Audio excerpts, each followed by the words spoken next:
आज की इस क्लास में सभी भक्तों का स्वागत है। अभी हम कीर्तन से स्टार्ट करेंगे।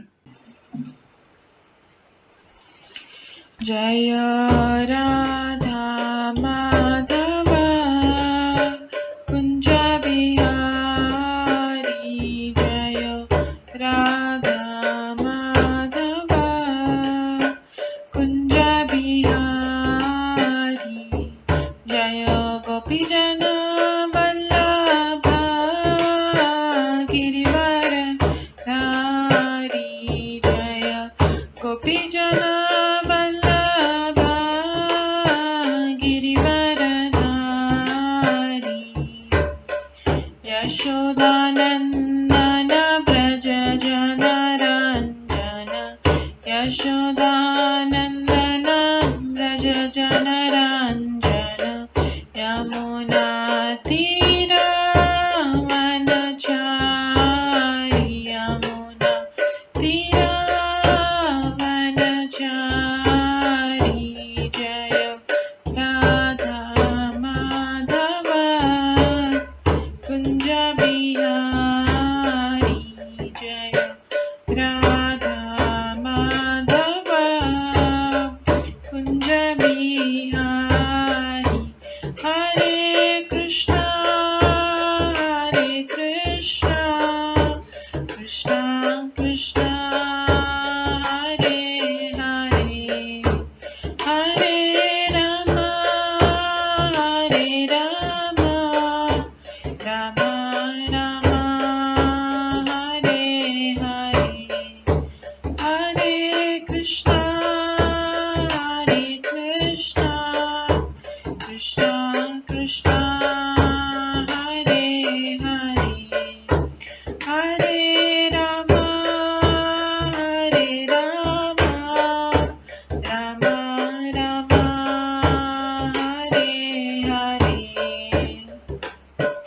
हरे कृष्णा कृष्णा कृष्णा हरे हरे हरे राम राम राम हरे हरे हरे कृष्णा कृष्णा कृष्णा हरे हरे हरे राम राम राम हरे हरे हरे कृष्णा कृष्णा कृष्णा हरे हरे हरे राम राम राम हरे हरे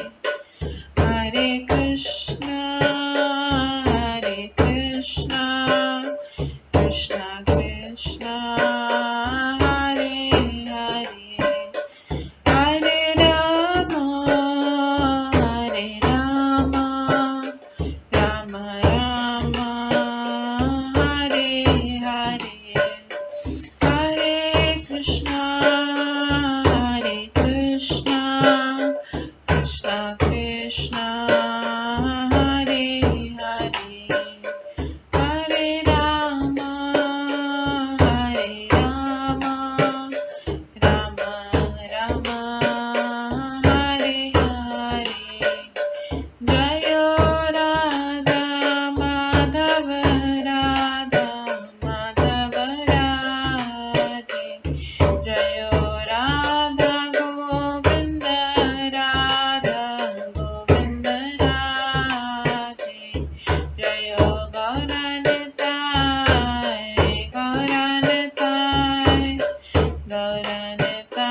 जय गौरनताय जय जय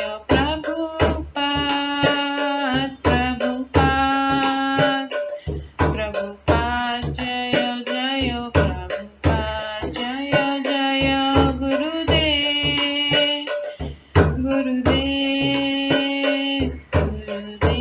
जय जय गुरुदेव नित्य गौर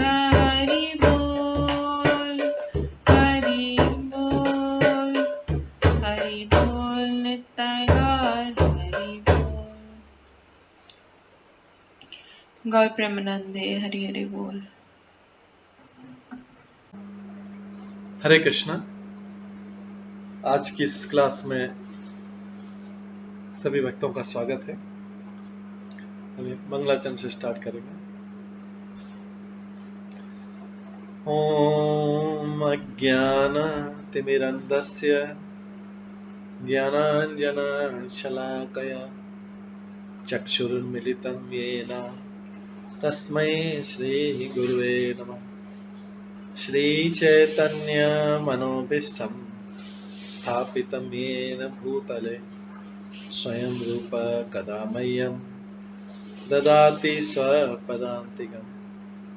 वन्देऽहं श्रीगुरो श्रीयुतपदकमलं श्रीगुरुं वैष्णवांश्च श्रीरूपं साग्रजातं सहगण रघुनाथान्वितं तं सजीवं साद्वैतं सावधूतं परिजनसहितं कृष्णचैतन्यदेवं श्रीराधाकृष्णपादान् सहगण ललिता श्रीविशाखान्वितांश्च नमो विष्णुपदाय कृष्णपृष्ठाय भूतले श्रीमते भक्तिवेदान्त स्वामिन्निति नामिने। नमस्ते सरस्वती देवे गौरवाणी प्रचारिणे निर्विशेष शून्यवादी पाश्चात्यदेशतारिणे वाञ्छाकल्पतरुभ्यश्च कृपा सिन्धुभ्येव च पतितानां पावनेभ्यो वैष्णवेभ्यो नमो नमः। जय श्री कृष्ण चैतन्य प्रभु नित्यानंद श्री अद्वैत गदाधर शिवासादि गौर भक्तवृंद। हरे कृष्णा कृष्णा कृष्णा हरे हरे, हरे राम राम राम हरे हरे। ओम नमो भगवते वासुदेवाय। ओम नमो भगवते वासुदेवाय। ओम नमो भगवते वासुदेवाय। नारायणं नमस्कृत्य नरं चैव नरोत्तमं देवीं सरस्वतीं व्यासं ततो जयमुदीरये। नष्टप्रायेषु भद्रेषु नित्यं भागवत सेवया भगवते उत्तम श्लोके भक्तिर्भवति नैष्ठिकी। कृष्णाय वासुदेवाय देवकी नंदनाय च नन्दगोपकुमाराय गोविन्दाय नमो नमः। सर्ववेदान्तसारमे श्रीभागवतम् इष्यते तद्रसामृतात् नान्यत्र स्याद्रति क्वचित्। आराध्यो भगवान् ब्रजेश तनयस्तनधाम वृन्दावन रम्या काचिदुपासना व्रजवधूवर्गेण या कल्पिता। श्रीमद्भागवतं प्रमाणम् अमलं प्रेम कुमार्थमः श्रीचैतन्य महाप्रभुमतम् इदं तत्रादरो न परम्। मूकं करोति वाचालं पङ्गुलङ्घयते गिरिं यत्कृपातमहं वन्दे परमानन्दमाधवम्। हरे कृष्णा।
हरे कृष्णा।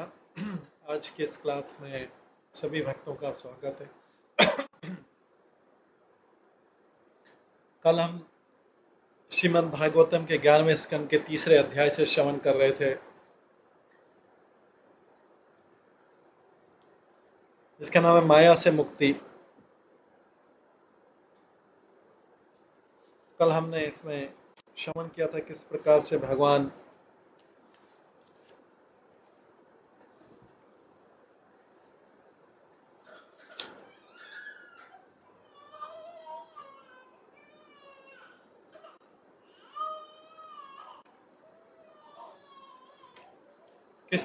भगवान जो है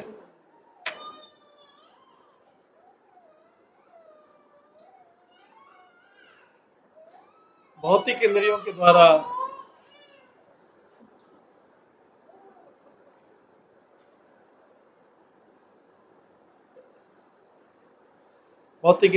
कृष्ण का पवित्र नाम, रूप, गुण तथा लीलाओं को नहीं समझा जा सकता।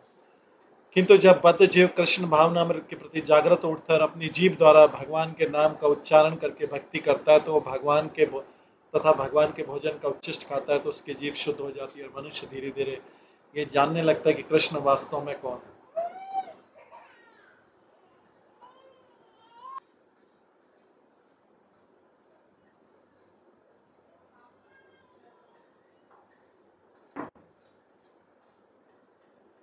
आज हम 37वें श्लोक से श्रवण करेंगे। सत्यम रजतम मिति तिरिव्रते कमादो सूत्रम महानम इति प्रवदन्ति जीवम।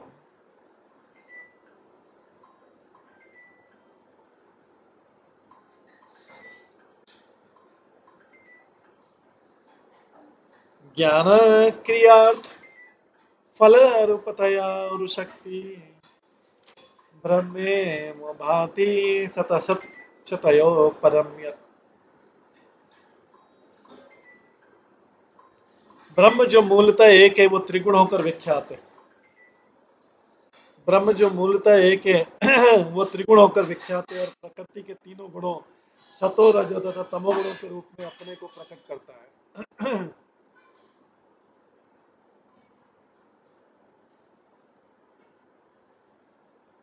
ब्रह्म जो मूलतः एक है वो त्रिगुण होकर विख्यात है और प्रकृति के तीनों गुणों सतो रजो तथा तमोगुण के रूप में अपने को प्रकट करता है। ब्रह्म इससे भी आगे अपनी शक्ति का विस्तार करता है। इस तरह मिथ्या अहंकार के साथ कार्य करने की शक्ति तथा चेतना शक्ति प्रकट होती है,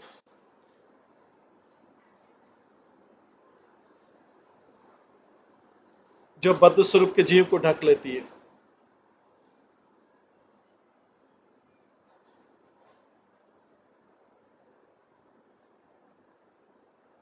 इस तरह मिथ्या अहंकार के साथ साथ कार्य करने की शक्ति तथा चेतना शक्ति प्रकट होती है। तो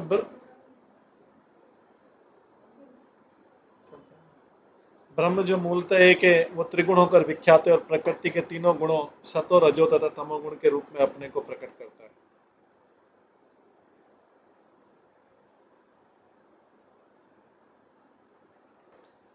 ब्रह्म इससे भी आगे अपनी शक्ति का विस्तार करता है।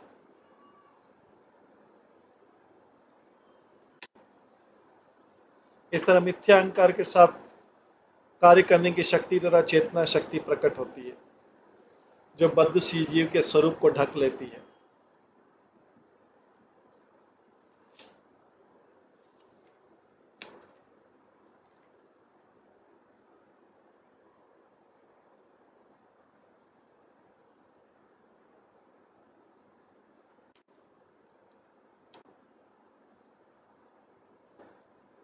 इस तरह ब्रह्म के बहुविध शक्तियों के विस्तार से देवतागण ज्ञान के साक्षात रूप में प्रकट होते हैं और उनके साथ भौतिक इंद्रियां, उनके विषय तथा कर्म फल सुख दुख प्रकट होते हैं। इस तरह भौतिक जगत की अभिव्यक्ति सूक्ष्म कारण के रूप में तथा स्थूल भौतिक पदार्थों में दृश्य भौतिक कार्य रूप में होती है। ब्रह्म जो कि समस्त सूक्ष्म तथा स्थूल अभिव्यक्तियों का स्रोत है, परम होने के कारण उनसे परे भी रहता है।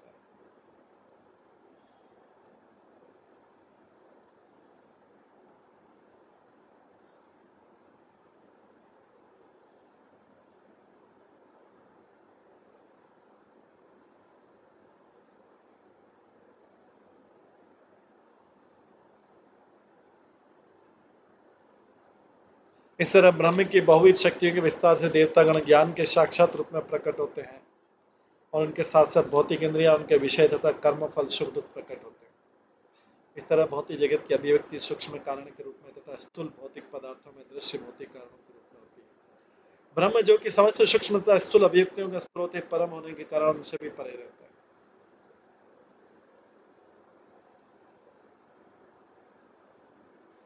तात्पर्य पिछले श्लोक में पिपलायन मुनि ने ब्रह्म को भौतिक इंद्रियों अनुभूति तथा मानसिक चिंतन के परे बतलाया।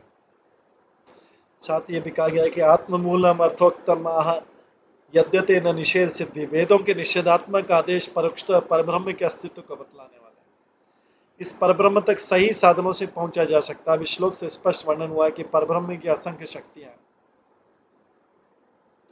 इस तरह परब्रह्म के विस्तार से भौतिक जगत के स्थूल तथा सूक्ष्म स्वरूप प्रकट होते हैं। जैसा कि श्रीधर स्वामी ने कहा, कार्य कारण भिन्नम न भवति कारण से कार्य भिन्न नहीं है, क्योंकि ब्रह्म का नित्य अस्तित्व है। अतः ब्रह्म की शक्ति होने से इस भौतिक जगत को भी वास्तविक मान लेना चाहिए। यद्यपि भौतिक जगत की विभिन्न अभिव्यक्तियां नश्वर तथा भ्रामक के भौतिक जगत को असली तत्वों की अन्य क्रियाओं से युक्त समझना चाहिए।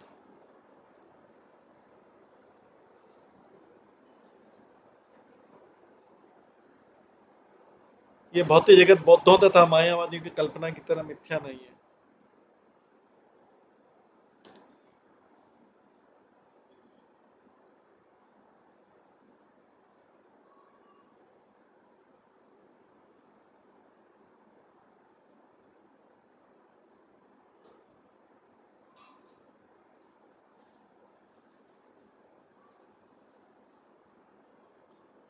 जो ये कहते हैं कि दृष्टा के मन के बाहर इस भौतिक जगत का अस्तित्व नहीं है,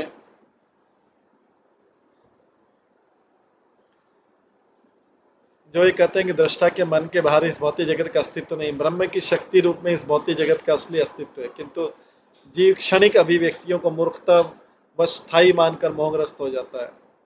इस तरह भौतिक जगत मोहक शक्ति की तरह कार्य करता है।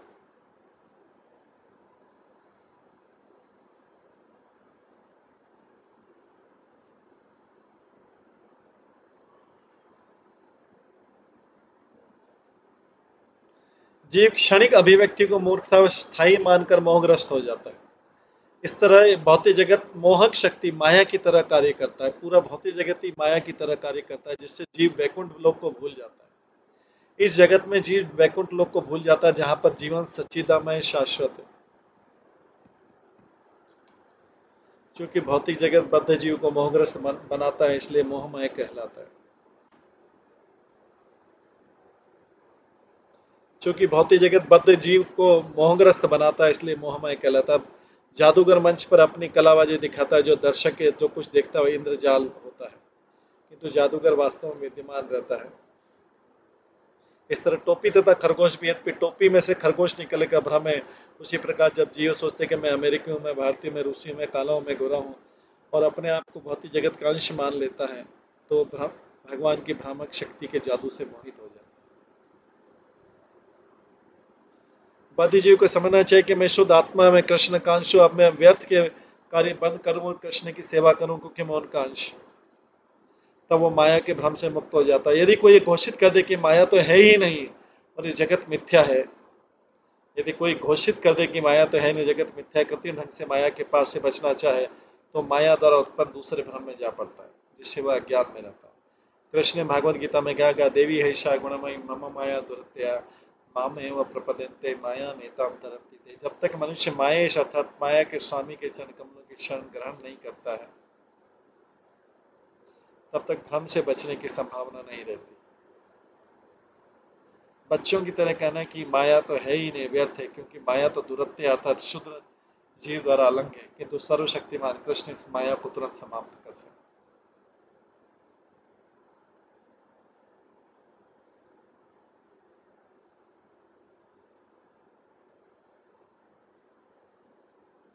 इस श्लोक में ब्रह्म से भौतिक जगत के विस्तार होने का वर्णन हुआ है। चूंकि ब्रह्म भगवान का एक अधीनस्थ स्वरूप है, ब्रह्मेति परमात्मेति भगवान इति शब्द, इसलिए जो व्यक्ति इस भौतिक जगत को ब्रह्म के रूप में मानता है, वो अपनी इंद्रिय तृप्ति काल्पनिक चिंतन के माध्यम से अपनी निजी तुष्टि के निमित्त भौतिक शक्ति के दोहन की प्रवृत्ति से मुक्त हो जाता है।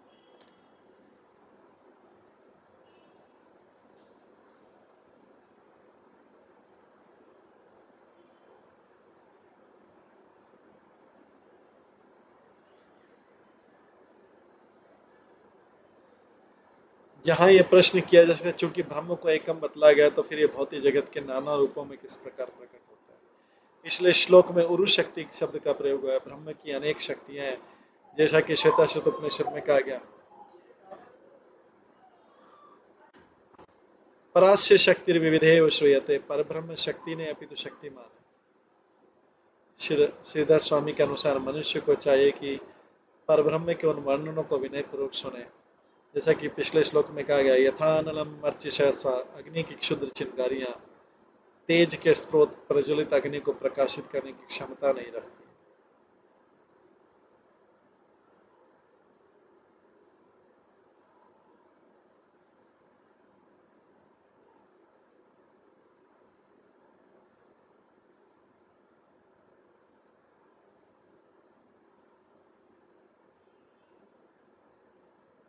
अग्नि की क्षुद्र चिंगारियां तेज के स्रोत प्रज्वलित अग्नि को प्रकाशित करने की क्षमता नहीं रखती।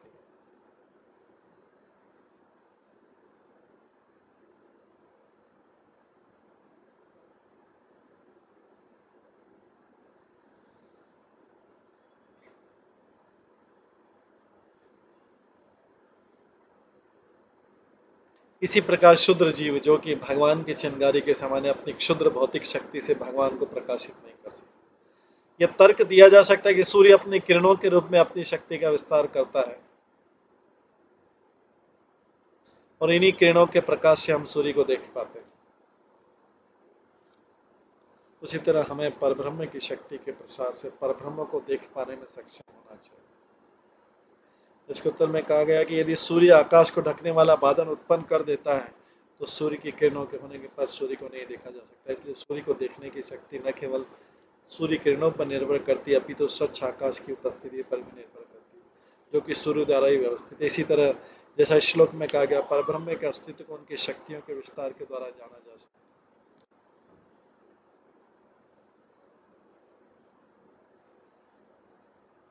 यद्यपि पिछले श्लोक में भौतिक इंद्रियों तथा मन की शक्ति को बहिष्कृत कर दिया गया था, किंतु यहाँ पर दिया वह प्रमाणिक वर्णन को सूचित करता है कि मनुष्य प्रत्येक वस्तु को भगवान की शक्ति के रूप में देख सकता है।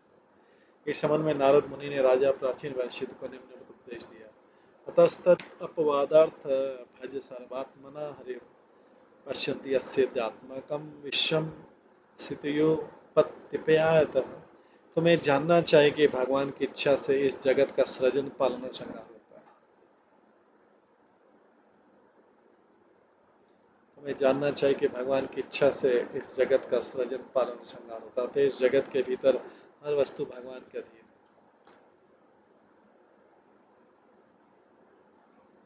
अतः इस जगत के भीतर हर वस्तु भगवान का अधीन है।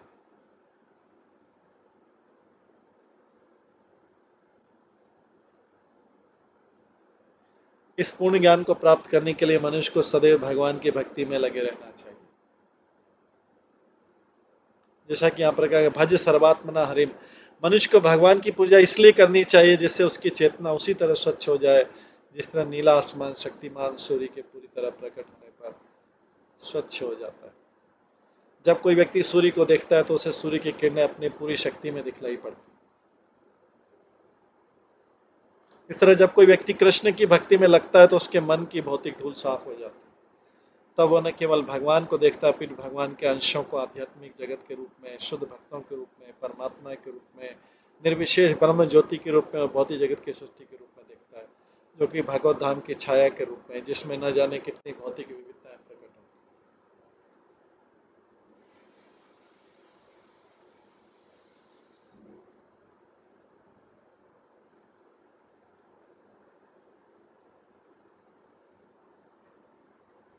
इसलिए जीव गोस्वामी के अनुसार फलम शब्द से पुरुषार्थ स्वरूपम अर्थात जीवन लक्ष्य का वास्तविक स्वरूप या कि साक्षात भगवान का दिव्य रूप अर्थ ग्रहण करना चाहिए। जीव अपनी मूल शुद्ध अवस्था में भगवान से भिन्न नहीं है। इस प्रकार अनंत ऐश्वर्यपूर्ण भगवत धाम जो कि वैकुंठ कहलाता है, गुणों की दृष्टि से भगवान से अभिन्न है। इस तरह जब भगवान अपने अद्वितीय ऐश्वर्य अपने शुद्ध आध्यात्मिक दासों अर्थात जीवों के साथ उपस्थित होते हैं तो अत्यंत सुखद स्थिति उत्पन्न होती है। परिवार की सांसारिक धारणा उस सुखद स्थिति का विकृत रूप है जिसमें भगवान अपने पूर्ण दिव्य ऐश्वर्य में अपने शुद्ध भक्तों से संयुक्त होते हैं। हर जीव को भगवत धाम में भगवान से संयुक्त होने का विकल्प प्राप्त है। अतः श्लोक से समझना चाहिए कि स्थूल तथा सूक्ष्म जगतों की प्रत्येक वस्तु भगवान की शक्ति है। अतः भगवान की सेवा के निमित्त ईशावास्यम इदं सर्वम्। श्री जीव गोस्वामी ने विस्तृत व्याख्या देकर सिद्ध किया कि संपूर्ण विराट जगत परब्रह्म की प्राकृतिक शक्ति है। कभी कभी भगवान के ज्ञान से भी अंधविश्वासी लोग ये कहते हैं कि सारे भौतिक कार्यों का नियंत्रण एक स्वतंत्र शैतान द्वारा होता है और ईश्वर को ऐसे शैतान से संघर्ष करना होता है। भगवान की सर्वशक्तिमान सत्ता के प्रति ऐसे निपट अज्ञान को इस श्लोक का तात्पर्य समझकर दूर किया जा सकता है। जिस तरह एक चिंगारी प्रज्वलित अग्नि का एक लघु प्राकट्य, उसी तरह यहाँ पर विद्यमान हर वस्तु भगवान की शक्ति की शुद्ध चिंगारी के रूप में। इसलिए भगवान ने भगवद गीता में कहा है, अथवा बहुनेतेन किं ज्ञातेन तवार्जुन विष्टभ्यामेन कृत्स्नम कांशेन स्थितो जगत। किंतु अर्जुन, इस सारे विशद ज्ञान की आवश्यकता क्या है?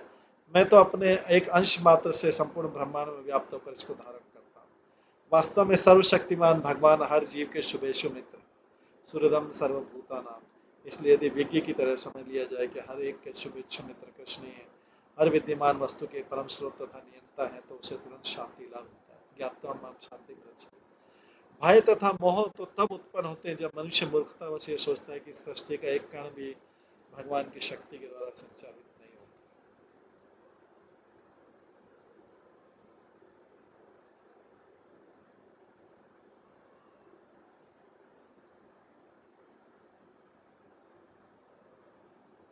भयम द्वितीयाभिनिवेशत स्यात्। भौतिक जगत के अस्तित्व का निषेध भी मोह की भयावह स्थिति उत्पन्न कर देता है। दोनों ही तरह की नास्तिकता, भौतिक जगत को अपने से संबंध देखना तथा भौतिक जगत के अनास्तित्व की घोषणा, हर वस्तु के स्वामी तथा भोक्ता भगवान का अधीनता न स्वीकार करने के व्यर्थ प्रयास।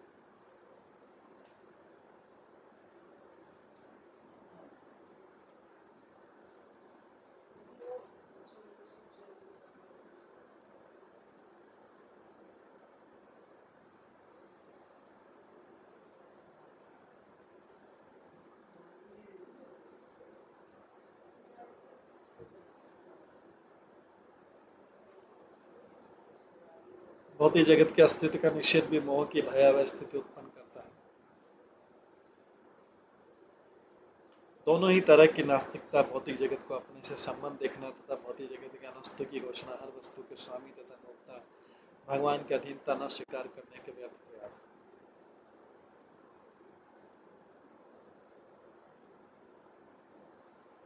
श्री जी गोस्वामी ने विष्णु पुराण से श्री पराशर से श्री मैत्रेय द्वारा पूछे गए प्रश्न को उत्तर किया। निर्गुणस्य प्रमेयस्य शुद्धस्य मलात्मनः कथम सर्गाधिक कर्तव्यम ब्रह्मणो अभ्युगम्यते। हम ये कैसे समझे कि ब्रह्म या परमात्मा सृजन पालन संहार करने वाले हैं?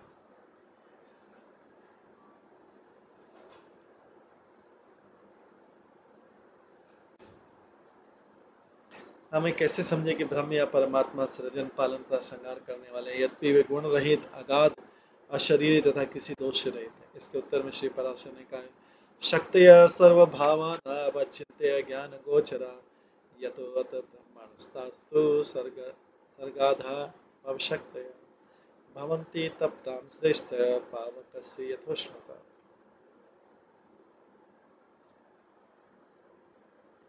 केवल तर्क द्वारा यह नहीं बतलाया जा सकता है कि भौतिक वस्तु भी अपनी शक्ति का किस तरह विस्तार करती है। इन वस्तुओं को परिपक्व प्रेक्षण द्वारा समझा जा सकता है। परब्रह्म भौतिक जगत के सृजन पालन और संहार में अपनी शक्ति का विस्तार वैसे ही करते हैं जिस प्रकार अग्नि अपनी उष्मा शक्ति का विस्तार करती है। विष्णु पुराण में श्री जीव गोस्वामी बतलाते हैं कि मूल्यवान रत्न की कीमत केवल तर्क द्वारा नहीं आंकी जा सकती, अपितु उसके प्रभाव को देखने से आंकी जाती है। इसी तरह मंत्र शक्ति को इसके विशेष प्रभाव प्राप्त करने की शक्ति को परख कर ही समझा जा सकता है। ऐसी शक्ति तर्क पर आश्रित नहीं होती। बीज के उगने और बढ़कर वृक्ष के रूप में मानव शरीर को पोषण प्रदान करने वाले फल देने के पीछे कोई तार्किक आवश्यकता नहीं। कोई तर्क दे सकता है कि समूचे वृक्ष का आनुवंशिक कूट बीज में ही नहीं थे, किंतु बीज के अस्तित्व के पीछे या बीज का विशाल वृक्ष बनने के पीछे कोई तर्क नहीं।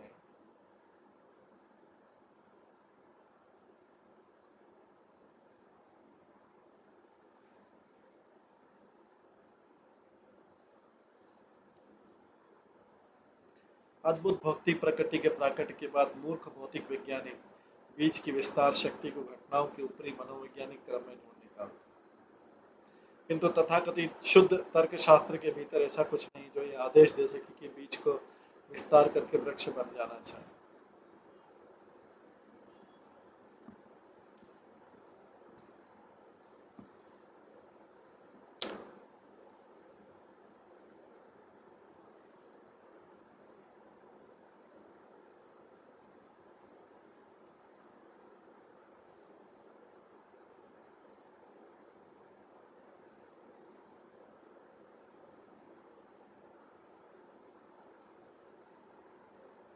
तो ऐसे विस्तार को वृक्ष की शक्ति मानना चाहिए। इस प्रकार रत्न की शक्ति, उसकी रहस्यमय शक्ति और विविध मंत्रों में भी आंतरिक शक्तियां रहती है। अतः महामंत्र हरे कृष्ण कृष्ण कृष्ण हरे हरे, हरे राम राम राम हरे हरे में ऐसी शक्ति है कि वो मनुष्य को आनंद तथा ज्ञान के आध्यात्मिक जगत में पहुंचाए। इस प्रकार परब्रह्म में अपने को असंख्य भौतिक तथा आध्यात्मिक जगतों में विस्तार करने का सहज गुण पाया जाता है। हम इस विस्तार को तथ्य के बाद तर्क द्वारा बतला सकते हैं, किंतु परब्रह्म के विस्तार से इनकार नहीं किया सकता। बद्ध जीव जो कि भाव भक्ति के माध्यम से अपनी चेतना को शुद्ध करता है, यहाँ पर वर्णित परब्रह्म के विस्तार का प्रेक्षण वैज्ञानिक ढंग से कर सकता है। जिस तरह की नेत्र वाला व्यक्ति जो अंधा नहीं है बीज को वृक्ष में बढ़ते देख सकता है, बीज की शक्ति को कल्पना से नहीं अपितु व्यवहारिक प्रेक्षण द्वारा समझा जा सकता है।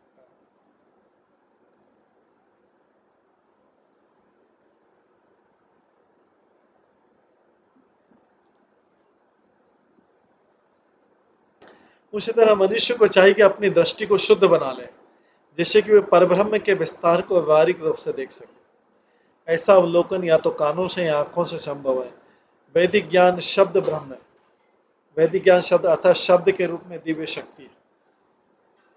इसलिए दिव्य ध्वनि के विनित श्रवण द्वारा परब्रह्म के कार्यों का अवलोकन किया जा सकता है। शास्त्र चक्षुष, जब मनुष्य की चेतना पूर्णतः शुद्ध बन जाती है तो वह परब्रह्म का अनुभव अपनी सारी आध्यात्मिक कृत इंद्रियों से कर सकता है।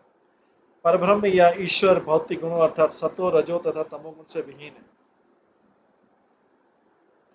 क्योंकि वे दिव्य गुणों के आधार आते हैं, उन्हें भौतिक जगत के निम्न गुणों की आवश्यकता नहीं होती। जैसा कि श्वेताश्वत उपनिषद में कहा गया है, मायाम तुम प्रकृति विद्यान माई न तुम महेश्वर, जान लो कि माया भौतिक शक्ति है, जबकि भगवान माया के स्वामी है। इस प्रकार श्रीमद् भागवतम में कहा गया है, मायाम च तदपाश्रयम, माया सदैव भगवान के अधीन।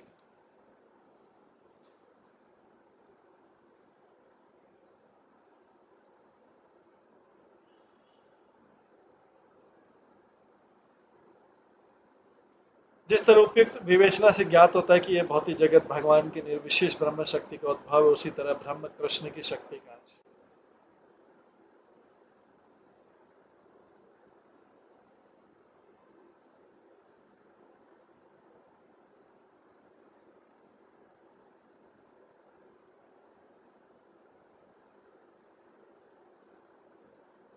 जैसा कि भगवत गीता में कहा गया, ब्रह्मणो ही प्रतिष्ठान यस्य प्रभा प्रभवतो जगदण्ड कोटि कोटिश्वशेष वसुधादि विभूति भिन्नम तद ब्रह्म निष्कलमनंत शेष भूतम गोविंदमादि पुरुषम तमं भजामि।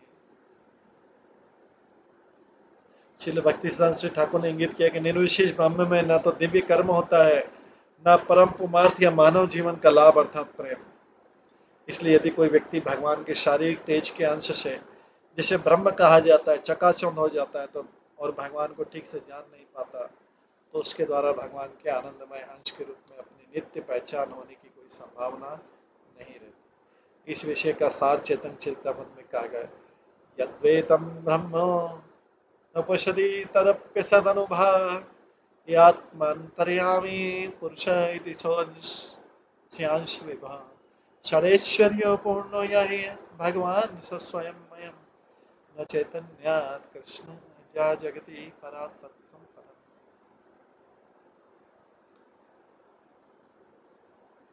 नात्मा जनान मनिष्यत्ति नेदतसो न क्षीयते समनविदव्यभिचारिणाम् सर्वर्थशश्वदनपाय उपलब्धिमात्रं प्राणो यथेन्द्रियबलेन विकल्पितं सत्।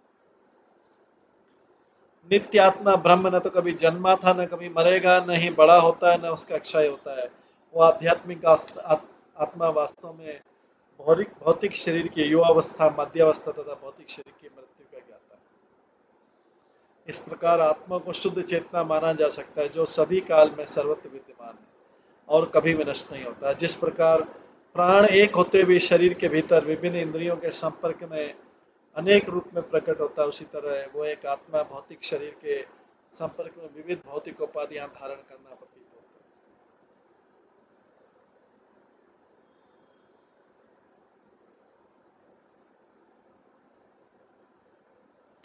तात्पर्य भगवान के इस अध्याय में सब खल विदम ब्रह्म इस वैदिक सुक्ति की व्याख्या की गई। भगवान हर वस्तु के मूल स्रोत, वे अपनी अंतरंगा शक्ति का विस्तार करके आध्यात्मिक जगत प्रकट करते हैं।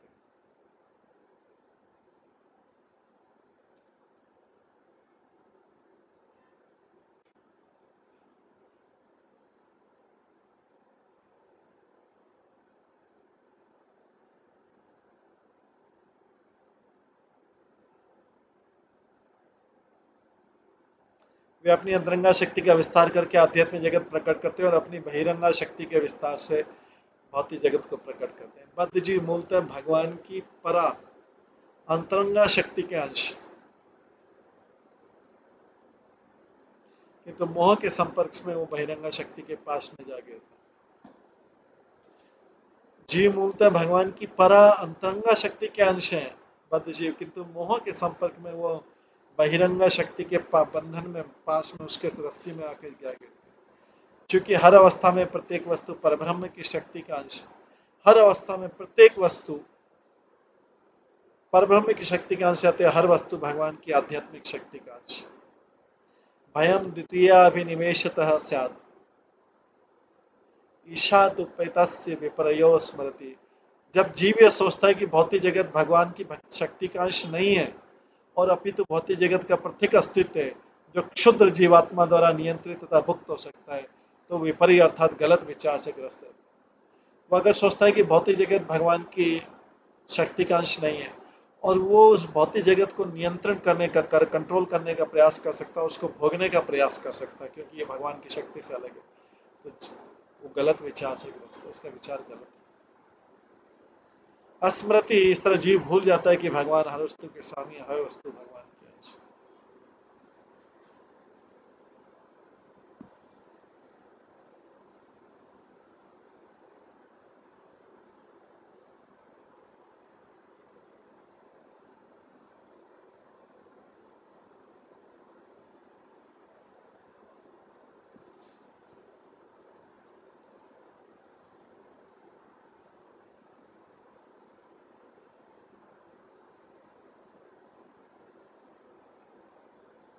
यद्यपि भगवान की बहिरंगा शक्ति में जन्म, मृत्यु, क्षय तथा मृत्यु जैसे विकार होते हैं, किंतु इससे मूर्खतापूर्वक निष्कर्ष नहीं निकाल लेना चाहिए कि भगवान के अंतरंगा शक्ति रूपी जीव भी इन परिवर्तनों के अधीन। जीव तथा प्रकृति दोनों ही अंततः ब्रह्म है क्योंकि ये परब्रह्म के अंश हैं, किंतु वेदों का कथन स्पष्ट कथन है कि परास्य शक्ति विविधेव श्रूयते, भगवान की शक्तियां विविधा अनेक रूपा हैं। इस तरह श्लोक के अनुसार नात्मा जजान न मरिष्यति नेदतो सो न क्षीयते, आत्मा न तो कभी उत्पन्न होता है न मरता है और भौतिक शरीर की तरह निश्चय ही है, न तो बढ़ता है न इसका क्षय होता है। यद्यपि दृश्य भौतिक शरीर बालपन, युवावस्था तथा वृद्धावस्था से होकर गुजरता है, या कि कोई देवता, मनुष्य, पौधे या पशु के रूप में जन्म ग्रहण कर सकता है, किंतु आत्मा कभी भी अपनी नित्य स्वाभाविक स्थिति को नहीं छोड़ता है, प्रत्युत वो झूठे ही अपनी पहचान भौतिक शरीर के बाह्य रूपांतरों से करता है और इस तरह वो मोह नामक मनोवैज्ञानिक स्थिति का शिकार बनता है। अपने को प्रकृति के नियमों द्वारा रूपांतरित या विनष्ट होते देखने का दयनीय मोहमय अनुभव अपने नित्य पद को भगवान की पराशक्ति के रूप में जान करके ही समाप्त किया जा सकता है। इस श्लोक में सर्वत्र शब्द का अर्थ मूर्खतावश जीवात्मा का सर्वव्यापक नहीं होना चाहिए। आत्मा न तो जन्म लेता न मरता है, तो भी अपनी वर्तमान बद्ध अवस्था में हम झूठे ही शरीर के जन्म तथा मृत्यु से अपनी पहचान करते हैं। चूंकि सर्वव्यापक आत्मा कभी मोहग्रस्त नहीं होता, अतः सर्वत्र शब्द ये सूचित नहीं कर सकता है कि व्यष्टि आत्मा सर्वव्यापक है। मोह वास्तविकता के अपूर्ण ज्ञान को बतलाने वाला है, जो कि सर्वव्यापक जीव के लिए संभव नहीं है। इसलिए सर्वत्र शब्द का अर्थ यह लगाना चाहिए कि शुद्ध आध्यात्मिक आत्मा समस्त भौतिक दशाओं में विद्यमान रहता है। उदाहरण सुषुप्ति में हो सकता है कि चेतना खुल्लम खुल्ला प्रकट नहीं हो, फिर भी शरीर के भीतर आत्मा को विद्यमान मान लिया जाता है। इसी प्रकार भगवत गीता से जाना जाता है कि आत्मा अग्नि, जल या ब्रह्म बाह्य अवकाश में विद्यमान रह सकता है, क्योंकि आत्मा कभी भी भौतिक दशाओं पर आश्रित नहीं होता है, अपितु वो एक शाश्वत तत्व। आत्मा की चेतना किसी विशेष भौतिक दशा द्वारा प्रदत्त संभावना के अनुसार कम या ज्यादा प्रकट हो सकती है। जिस तरह विद्युत प्रकाश उपलब्ध बल्ब के अनुसार किसी विशेष प्रखरता तथा रंग में प्रकट हो सकता है। विद्युत प्रकाश जो है वो बल्ब के कलर के ऊपर अलग अलग कलर चेंज कर सकता है, लेकिन विद्युत प्रकाश एक ही है। तो आत्मा की चेतना जो है किसी विशेष भौतिक दशा के कारण प्रदत्त संभावना के अनुसार कम या ज्यादा प्रकट हो सकती है, किंतु भौतिक दशाओं के अनुसार विविध रूपों में प्रकट होती है। यह तर्क दिया जा सकता है कि यद्यपि आत्मा शुद्ध चेतना है उपलब्धि मात्र में, किंतु यह हमारा व्यवहारिक अनुभव की चेतना निरंतर बदलती रहती है।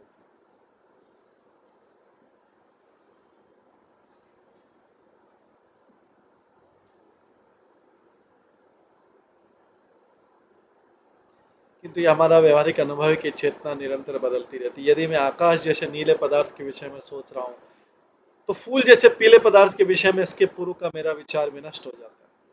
नीले रंग के बारे में सोच रहा हूँ तो पीले रंग का विचार नष्ट हो जाता है। उसी प्रकार यदि मुझे पता लग जाए कि मैं भूखा हूँ, तो नीले आकाश की मेरी चेतना भी है। उसके बाद अगर मेरे को पता लग जाए कि नीला आकाश तो ठीक है, लेकिन अभी भूख लग रही है बहुत तेज, तो नीले आकाश को भी भूल जाता है, चेतना नष्ट हो। उसी तरह चेतना निरंतर परिवर्तित होती रहती है। तो श्री स्वामी उत्तर देते हैं कि चेतना स्वयं तो नित्य है, चेतना स्वयं तो नित्य है, किंतु भौतिक इंद्रियों के संपर्क में आने से अनेक प्रकार से प्रकट हो सकती है।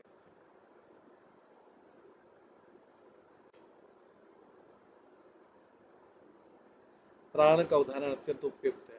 प्राण एक है, किंतु विभिन्न इंद्रियों के संपर्क में देखने, सुनने इत्यादि की शक्तियों के रूप में प्रकट होता है। इसी तरह आध्यात्मिक होने से चेतना अंततः एक है, किंतु विभिन्न इंद्रियों के संपर्क में होने से आध्यात्मिक चेतना एक है, किंतु विविध इंद्रियों के संपर्क में होने से विशेष इंद्रिय व्यापार के रूप में अनुभव किया जा सकता है। किंतु चेतना की अवस्था एक शाश्वत तथ्य है, जिसे बदला नहीं जा सकता, यद्यपि अस्थायी रूप से माया द्वारा आवृत हो सकता है। जब कोई व्यक्ति कृष्ण भावना भावित हो जाता है तो धीर मान लिया जाता है। धीरस्तत्र न मुह्यति, उस समय वो अपनी चेतना को झूठी पहचान प्रकृति के रूपांतरों के रूप में करके मोहग्रस्त नहीं होता।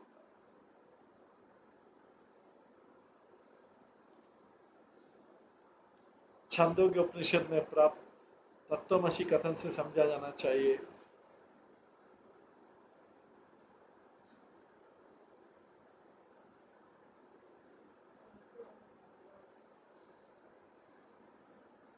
जब कोई व्यक्ति कृष्ण भावना भावित हो जाता है तो धीर मान लिया जाता है। धीर तत्व तो उस समय वो अपनी चेतना की झूठी पहचान प्रकृति के रूपांतरों के रूप में करके मोहग्रस्त नहीं होता। छांदोग्य उपनिषद में प्राप्त तत्वमसि कथन समझाना चाहिए कि आध्यात्मिक ज्ञान निर्विशेष नहीं, अभी तो भौतिक शरीर के भीतर शुद्ध आत्मा की क्रमिक अनुभूति करना। जिस तरह भगवत गीता में कृष्ण बारंबार अहम का प्रयोग करते हैं, उसी तरह वैदिक सूक्ति में त्वम का प्रयोग यह सूचित करने के लिए होता है कि जिस तरह परब्रह्म भगवान है, उसी तरह ब्रह्म की हर चिंगारी भी नित्य पुरुष। इसलिए जीव गोस्वामी के अनुसार ब्रह्म की हर चिंगारी नित्य चेतन है। श्री विश्वनाथ चक्रवर्ती ठाकुर ने भी इंगित किया कि सत्य के निर्विशेष पक्ष को समझने में अपना समय न गंवाकर अपने आप को जीव कोटि में नित्य चेतन जीव समझना चाहिए। दूसरे शब्दों में मनुष्य को चाहिए कि अपने को भगवान का चेतन दास समझे।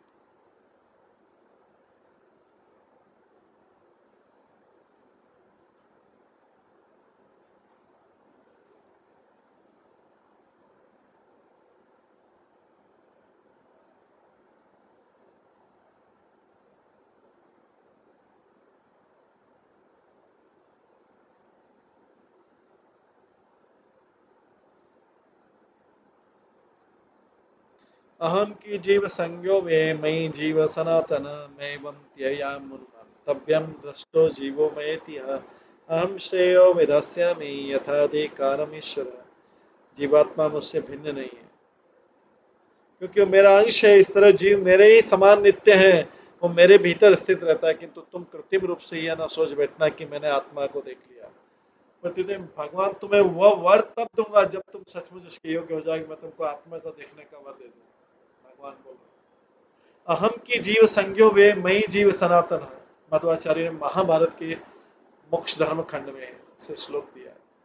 अहम की जीव संज्ञो ये मई जीव सनातन मैवं त्वयानु अनुमंतव्य दृष्टो जीवो मेति अहम श्रेयो विदास्यामि यदाधिकारम ईश्वर। जीवात्मा मुझसे भिन्न नहीं है क्योंकि वो मेरा अंश। इस तरह जीव मेरे ही समान नित्य है और वह मेरे भीतर सदैव स्थित रहता है। किंतु तुम कृत्रिम रूप से न सोच बैठना कि मैंने आत्मा को देख लिया। प्रत्युत मैं भगवान तुम्हें वर दूंगा जब तुम सचमुच उस वर को पाने के योग्य हो जाओ।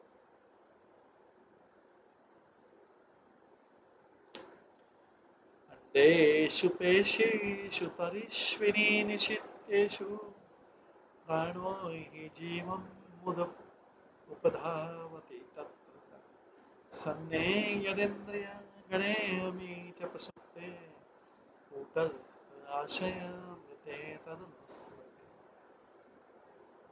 इस भौतिक जगत में आत्मा कई जीव योनियों में जन्म लेता है। इस भौतिक जगत में आत्मा कई जीव योनियों में जन्म लेता है। कुछ योनियां अंडों से उत्पन्न होती हैं, कुछ भ्रूण से, कुछ पौधों और वृक्षों के बीजों से, तो कुछ श्वेत से उत्पन्न होती है। कि समस्त योनियों में प्राण अपरिवर्तित रहता है और वो आत्मा के पीछे पीछे एक शरीर से दूसरे शरीर में चला जाता है।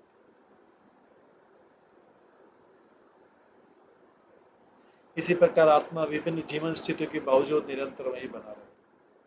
हमें इसका व्यवहारिक अनुभव जब हम बिना स्वप्न देखे प्रगाढ़ निद्रा में होते हैं तो भौतिक इंद्रियां निष्क्रिय हो जाती है। यहाँ तक कि मन तथा मिथ्या अहंकार भी निष्क्रिय हो जाता है जब हम निद्रा में रहते हैं। तो सारा मिथ्या अहंकार जो दिन में था वो सब रात्रि में सो जाता है। किंतु जब मनुष्य जागता है तो स्मरण करता है कि वो आत्मा रूप शांति से सो रहा था, यद्यपि इंद्रियां, मन और मिथ्या अहंकार निष्क्रिय थे। तात्पर्य जब जीव जगा रहता है तो इंद्रियां तथा मन निरंतर सक्रिय रहते हैं। इस प्रकार जब मनुष्य सोता है तो मिथ्या अहंकार मनुष्य के जागृत अनुभव का स्मरण करता है और इस तरह सोते समय सपनों या स्वप्न खंडों का अनुभव होता है। किंतु प्रसुप्ति अर्थात गहरी निद्रा की अवस्था में मन तथा इंद्रियां दोनों ही निष्क्रिय हो जाते हैं और मिथ्या अहंकार पहले के अनुभव या इच्छाओं का स्मरण नहीं कर पाता। सूक्ष्म मन तथा मिथ्या अहंकार लिंग शरीर अथवा सूक्ष्म शरीर कहलाता है। सूक्ष्म मन और मिथ्या अहंकार सूक्ष्म शरीर तो कहलाते हैं, इसका दूसरा नाम लिंग शरीर भी। यह लिंग शरीर क्षणिक उपाधियों के रूप में, जैसे कि मैं धनी हूँ, मैं बली हूँ, मैं काला हूँ, मैं गोरा हूँ, मैं अमेरिकी हूँ, मैं चीनी हूँ के रूप में अनुभव किया जाता है। मनुष्य के भ्रामक विचारों का कुल योग अहंकार कहलाता है। मनुष्य के भ्रामक विचारों का कुल योग अहंकार कहलाता है और इस भ्रामक जीवन विचार के कारण जीव एक योनि से दूसरे में देहांतरण करता रहता है। जैसा कि भगवत गीता में स्पष्ट कहा है, किंतु आत्मा अपने सच्चिदानंद रूप को नहीं बदलता। भले ही आत्मा क्षण भर के लिए स्थिति को भूल जाए। इस तरह की स्थिति का उदाहरण दिया जा सकता है। यदि कोई रात में यह स्वप्न देखे कि वो जंगल में घूम रहा है तो स्वप्न में मनुष्य की वास्तविक स्थिति नहीं बदलती, वो अपने कमरे में बिस्तर पर लेटा रहता है। इस तरह श्लोक में कहा गया, कूटस्थ आशय मृत है। सूक्ष्म शरीर के परिवर्तन के बावजूद आत्मा परिवर्तित नहीं होता। श्रीधर स्वामी ने इस बात को निम्नलिखित उदाहरण देकर स्पष्ट किया, एतावन्तं कालं सुखमहं अस्वाप्सन्न किंचित अवदेश। मनुष्य प्राय सोचता है कि मैं तो शांति से सो रहा था, यद्यपि न तो मैं स्वप्न देख रहा था, नहीं मुझे किसी बात का पता था। ये तर्क द्वारा समझा सकती है कि मनुष्य को जिस बात का अनुभव ही नहीं हो रहता उसको स्मरण नहीं रख सकता। इसलिए चूंकि मनुष्य को शांतिपूर्वक सोते रहना स्मरण है, यद्यपि उसे मानसिक या इंद्रिय का अनुभव नहीं था, ऐसी स्मृति को आत्मा का स्पष्ट अनुभव मानना चाहिए। श्री माधवाचार्य ने बतलाया कि इस ब्रह्मांड के उच्चतर लोकों की मानव जैसी श्रेष्ठ जातियों वाले देवतागण सामान्यतः मनुष्यों की भांति गहरी नींद में के स्थूल अज्ञान में नहीं पड़ते। देवता लोगों को हमारी जैसी नींद नहीं आती। ये नींद तो तमोगुण की हमारी वाली, देवता तो सतोगुण में रहते हैं।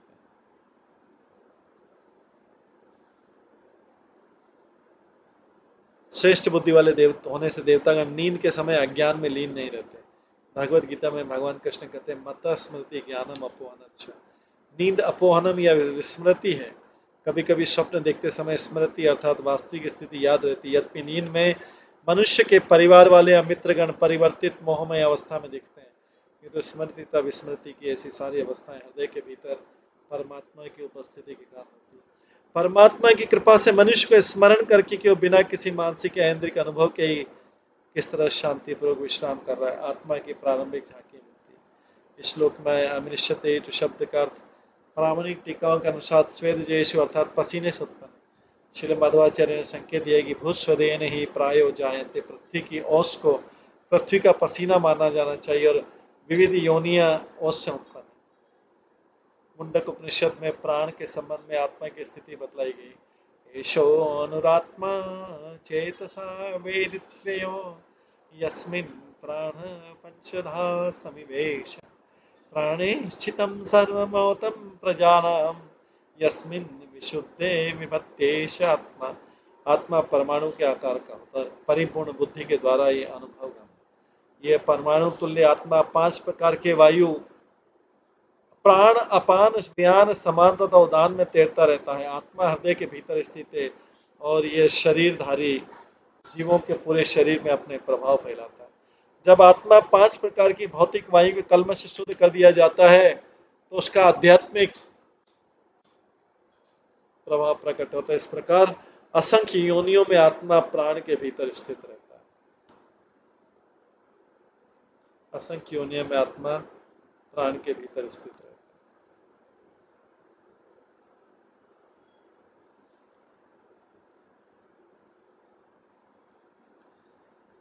जब मनुष्य अपने हृदय में भगवान के चरण कमलों को जीवन के एकमात्र लक्ष्य के रूप में स्थिर करके भगवान की भक्ति में गंभीरता पूर्वक संलग्न करता है तो वह अपने हृदय के भीतर स्थित उन असंख्य अशुद्ध इच्छाओं को विनष्ट कर सकता है जो प्रकृति के 3 गुणों के अंतर्गत उसके पूर्व कर्मों के फल के कारण संचित होती है। जब इस तरह हृदय शुद्ध हो जाता है तो भगवान को तथा अपने को दिव्य जीवों के रूप में प्रत्यक्ष अनुभव कर सकता है। इस तरह वह प्रत्यक्ष अनुभव द्वारा आध्यात्मिक ज्ञान में निष्णात हो जाता है, जिस तरह की सामान्य स्वस्थ दृष्टि द्वारा सूर्य प्रकाश का प्रत्यक्ष अनुभव किया जा सकता है।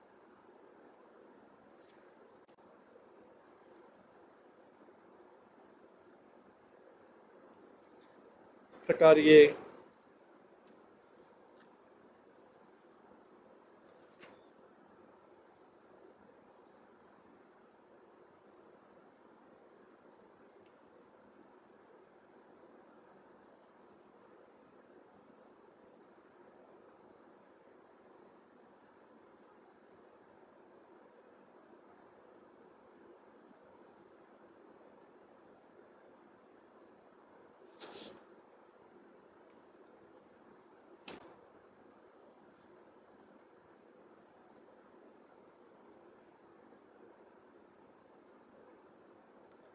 इस प्रकार से 11वें स्कंद के तीसरे अध्याय में ये वार्तालाप चल रहा है पिपलायन और राजा नेमी के बीच में। इसके आगे भी और वार्तालाप चलता रहेगा। अभी आज इसको हम यहीं पे विराम देते हैं। इसके आगे कल श्रवण करेंगे। सभी भक्तों का बहुत बहुत धन्यवाद। सब भक्तों के लिए एक बार हरे कृष्ण महामंत्र का जप करते हैं। हरे कृष्णा कृष्णा कृष्णा हरे हरे, हरे राम राम राम। श्रीमद् भागवतम महापुराण की जय। श्री प्रभुपाद।